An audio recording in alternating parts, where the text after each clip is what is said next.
معروف ترین بازی پوکر بازی تگزاس هولدم هستش که قراره توی این مجموعه به راحتی یاد بگیری. هر میز میتونه بین 2 تا 10 بازیکن داشته باشه، اما توی این آموزش قراره که 6 تا بازیکن داشته باشیم. یه بازیکن باید به عنوان دیلر انتخاب بشه. برای مثال اینجا بازیکن شماره 1 دیلره. این بازیکن قراره که کارت ها رو بین بازیکن‌ها پخش کنه و حرکت ها رو مدیریت کنه. این بازی قراره که در جهت عقربه های ساعت انجام بشه. بنابراین سمت چپ دیلر که میشه دومین بازیکن به عنوان اسمال بلایند شناخته میشه و بازیکن سوم که میشه اونم سمت چپ اسمال بلایند به عنوان بیگ بلایند شناخته میشه. حالا نقش این دوتا چیه؟ نقش اسمال بلایند و بیگ بلایند توی تعیین اون مقدار پول اولیه شرط بندیه که میخوان وارد بازی کنن. اون پولی هم که جمع میشه بهش استارتینگ پات گفته میشه.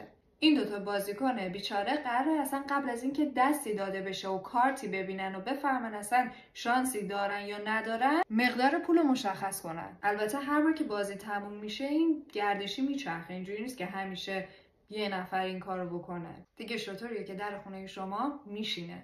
بعد از اینکه اسمال بلایند و بیگ بلایند این مقدار پول شرط اولیه رو مشخص کردن و اون استارتینگ پات مشخص شد، نوبت اینه که دیلر دست بده. دیلر به هر بازیکن 2 تا کارت میده. هر بازیکن دست خودش رو بر میداره، کارتاشو میبینه و اینجاست که راند 1 این بازی هیجان انگیز شروع میشه. برای اینکه این ویدیو طولانی نشه پیجمو فالو بکن. قسمت دوم و ادامه این بازی رو فردا رأس همین ساعت پست میذارم. میبینمت. فعلا.